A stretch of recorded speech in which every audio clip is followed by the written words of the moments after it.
We have a bombshell breaking news report from DailyMail.com that the current conservative media, for some reason, isn't even touching. Apparently, what we're finding out is that Israeli spyware has been found on the cell phones of hundreds upon hundreds of journalists, including journalists from the New York Times, CNN, and Associated Press, as well as on the cell phones of members of the royal family and politicians around the world. And what's even more interesting is that this Israeli spyware was found on the cell phones of people who have died, but that this spyware existed on their cell phone prior to their death.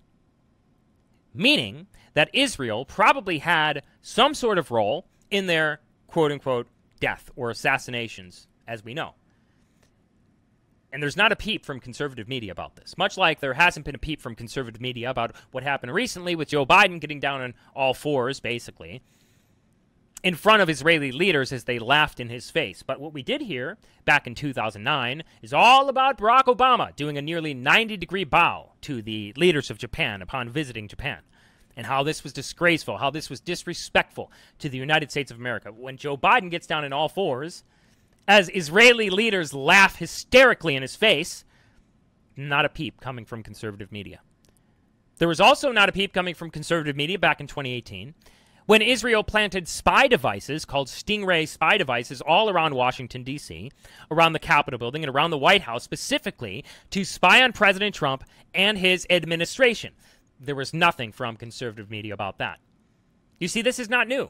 It is the general consensus in Washington, D.C., military leaders, politicians, and the like, that Israel conducts the most aggressive spying and surveillance on the United States of America and its citizens of any country in the world, and that includes Russia and even China. But for some reason, conservatives won't touch stories like these with a 10-foot pole. But this is a bombshell story. This is a very important story that we have to talk about today. We're going to get into this today. Before we do, I just want to remind you, check out the links in the description below and go over to our new Patreon. It's patreon.com/realvincentjames. If you're part of the old Patreon, make sure to transfer over to this new Patreon. If you'd like a Patreon alternative, Subscribestar is basically an identical platform. It's subscribestar.com/Vincent-James. You can find the links in the description below to that. You can also do individual tips on this platform. Also, make sure to check out preparewithvincent.com and waterwithvincent.com. We get a decent percentage of every order from these websites.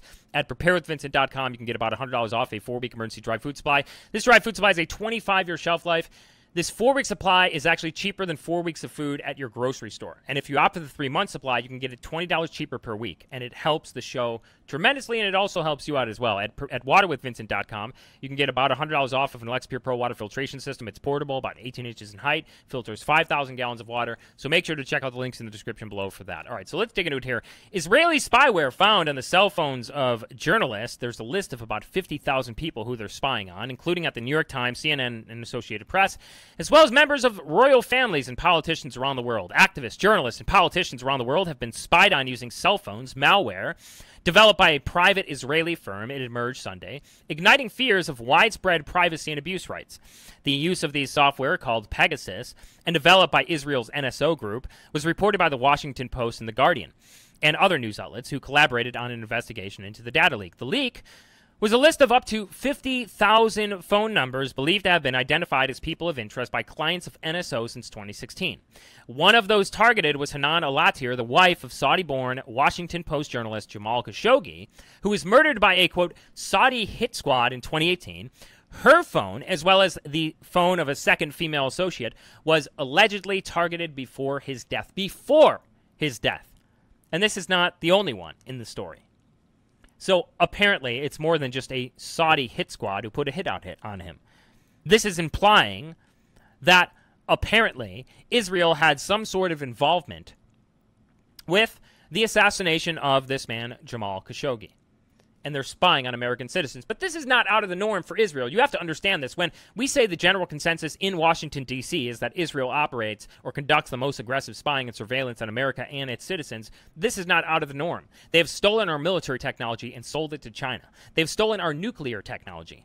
They have stolen military secrets through their own people, private citizens, well, not private citizens, people who are employed by the public sector here, who have stolen information, top secret information, and have given it over to the state of Israel. We had Douglas Feith, Douglas Feith was a big one. Of course, conservatives don't talk about Douglas Feith. They don't talk about Richard Pearl. They don't talk about Paul Wolfowitz. They don't talk about Bill Kristol. They don't talk about the Project for a New American Century and the architects of the Iraq War, trying to spark this war because they knew that this war was going to be what is in the best interest of the country of Israel, driven by the Israel lobby, AIPAC, who, again, the general consensus in Washington, D.C. is that the Israel lobby, which is not just AIPAC, it's 75 other separate organizations, is the most powerful lobby in Washington, D.C. Conservatives do not talk about that. Conservatives do not talk about Jonathan Pollard, who was recently granted with a hero's welcome in Israel. We have the story up on dailyveracity.com. If we look at the hero's welcome that was given to Jonathan Pollard, who was born in Galveston, Texas, by the way, here in America, stole top secret information from the American military and the American government and passed the secrets over to Israel, just like Douglas Feith did, another Jewish American. He was given a hero's welcome. He got out of prison in 2015. He bailed out of prison in 2015, prior to Trump coming into office. And then he flew back to Israel in 2021, early 2021, I believe, and he was given a hero's welcome by Bibi Netanyahu and a permanent salary and a house there. Conservatives don't talk about that. Much like conservatives don't talk about, like I said, Joe Biden, we have the story up on dailyveracity.com, getting all down on his hands and knees in front of Israeli leaders as they laugh hysterically in his face. But if we just go back to 2009 and Barack Obama, conservatives freaked out about the nearly 90-degree bow that Barack Obama did, which was disgusting, in my opinion as well. But they freaked out about him bowing nearly 90 degrees in front of the Japan leaders in his visit to Japan. This article goes on. It says, among the numbers on the list are those of journalists from media organizations around the world, including Agence France Presse, which is a French newspaper, the Wall Street Journal, CNN, the New York Times, Al Jazeera, France 24, Radio Free Europe, Mediapart, El País, the Associated Press, Le Monde, Bloomberg, The Economist, Reuters, and Voice of America, The Guardian said. The list also included the number of a Mexican freelance journalist who was later murdered at a car wash. Not a coincidence, by the way. His cell phone was never found, and it was not clear if it had been hacked. The Washington Post said numbers on the list also belong to the heads of state and prime ministers, members of the Arab royal families, diplomats, and politicians, as well as activists and business executives. And this is why some are calling it, like Charles Johnson on Substack, an Epstein in everyone's pocket. Because that's basically what it is. Epstein, for those who don't know, was a Mossad agent, along with Ghislaine Maxwell. Mossad agents planted here by Mossad, by Israel, in order to blackmail U.S. politicians into getting them to do what's best for the country of Israel. And not one conservative pundit is talking about this. Now, does that seem to you like they're America first? Look at someone like a Sebastian Gorka, for instance. This man has a show called America First. He was not born in America. He's an American citizen. He has a show called America First. But anyone who speaks out against Israel is an anti-Semite to him, is anti-Semitic. Anyone who speaks out against this or against the spy devices that were planted all around Washington, D.C., specifically in order to spy on President Trump, according to government officials during the Trump administration, if you speak out about this, you're an anti-Semite to people like Sebastian Gorka. But like I've said before, it's no surprise that conservative media is not talking about this. Look at Daily Wire, run by Jewish Zionists. Look at Breitbart News, run by Jewish Zionists. Like I've said before, there was a headline in Breitbart News that said, "Born in America, conceived in Israel." Like the Blaze TV, same thing, funded by Jewish Zionists. PragerU, funded and run by Jewish Zionists. So that's the only narrative that you're going to get. The only narrative that you're going to get is an Israel first narrative, not an America first narrative. Their shows are called America First. They represent themselves as America First, but when it comes to Israel or criticizing Israel, that has to go on the back burner because actually it's Israel first to them. And you look at a lot of these Jewish Americans who were caught spying on America, passing secrets to Israel. Many of them were born here in the United States of America. But to suggest, according to the State Department, that these people had more loyalty to Israel than to the countries in which they reside and in which they were born in, that is anti-Semitic, according to the State Department's definition of anti-Semitism. And you have to realize something here. The ADL, left-wing Jewish organization, is really no different from the Zionist Organization of America, a right-wing Jewish organization. They're not different at all, because when it comes to their main focus, when it comes to their main issue, protecting Israel by any means necessary, they wholeheartedly agree. You can look on the ADL's website, and we've talked about this before. There's an article we have up on dailyveracity.com. Israeli leader, who's a right-wing Israeli leader, by the way, said that their citizenship laws are necessary to preserve a racial majority. This just came out from Haaretz. Demography is destiny. Ensuring Israel's Jewish majority is neither offensive nor indefensible. But in this article here, you can see up on the ADL's website, and you can see that the total double standard here. Israelis' Jewish essence is non-negotiable. A response to Mahmoud Abbas. White nationalism is scourge that won't go away.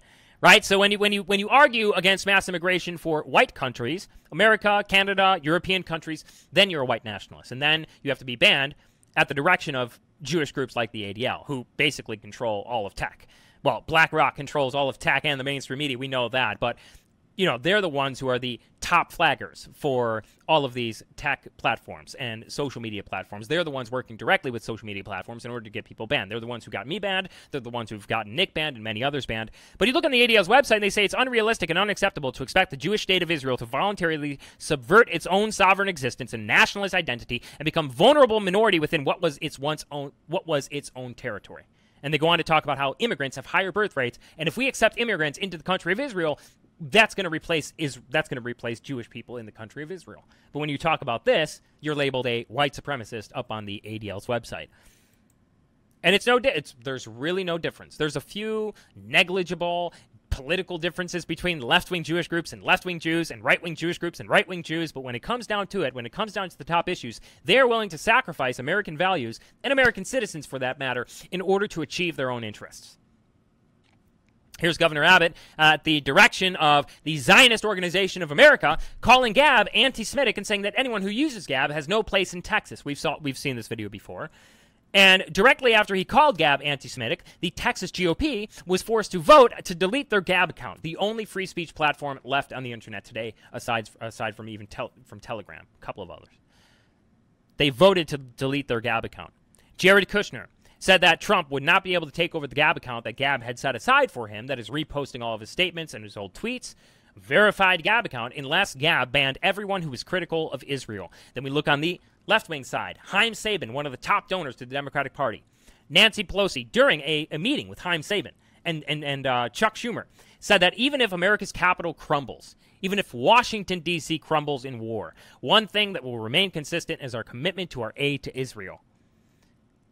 Joe Biden has said that it's the best $3 billion that we've ever spent, which we send them every year. We've sent them $2 trillion since 2007 in military and financial aid. And they spy on us. They attack us. Conservative media has never talked about the USS Liberty. Conservative media has never talked about the Lavon affair, which you should look into. They've never talked about the dancing Israelis and the FBI documents that came out about that, the declassified documents about that. They're not talking about the spy devices planted around Washington, D.C.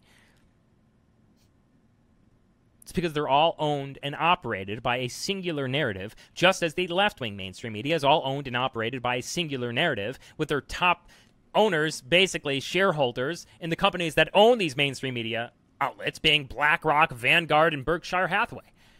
It's the same thing with conservative media. Same thing with conservative media. That's the reason why you don't hear about this. But it's not America First. It's definitely not America First to refuse to talk about this. There you go. I mean, this has to be discussed. This has to be talked about. This is honestly ridiculous at this point. I mean, look at, they embarrass us constantly, on purpose. They laugh in our faces on purpose. Bibi Netanyahu, when he was the leader of Prime Minister of Israel, he got a standing ovation, both sides of the aisle, every time he visited Washington, D.C. You know what else he did? He was the only leader that has ever taken advantage of the dirty laundry policy, where he would bring his dirty underwear to have U.S. officials wash for him. American citizens wash for him. So we have this policy in the U.S. where if you are a foreign leader or something, you come to Washington, D.C., you can bring your dirty clothes or whatever, wash it for you. No one has taken advantage of this. Only Bibi Netanyahu and other Israeli leaders have taken advantage of this. And he's actually made us wash his dirty clothes every time that he visits here. Every time he makes it a point to hand them his dirty laundry. That's a fact. You can look that up. But somehow you have all these conservatives, top conservatives, representing themselves as America First, while they refuse to talk about each and every single one of these stories. Each and every single one of these stories and everything else that we mentioned here today. And it's a shame, and it's a disgrace, and you shouldn't trust those people, honestly, when it comes down to it, because you know that their narrative is brought and paid for, pre-approved, just like the mainstream media. Anyway, that's all we have. Make sure to check out the links in the description below. You can find our P.O. Box to send us stuff. We check it every Friday. You can find preparewithvincent.com, waterwithvincent.com, Subscribestar, Patreon, and all the rest. Make sure to check it out. It helps the show tremendously, and most importantly, it helps the show grow. In order for this show to continue, I need your support. The show relies 100% on the viewers. You can support us by going to patreon.com or Subscribestar. Links are in the description below for that. You can also support us by sending in a super chat during a live stream on Trovo or Odyssey or Rumble or any other place that we stream. You can also go to preparewithvincent.com and waterwithvincent.com for your 25-year shelf life food supply and your water filtration needs. Make sure to check out all the links in the description below for that. And also where to follow, where to send email, where to send mail. All the links are in the description below. It helps the show tremendously.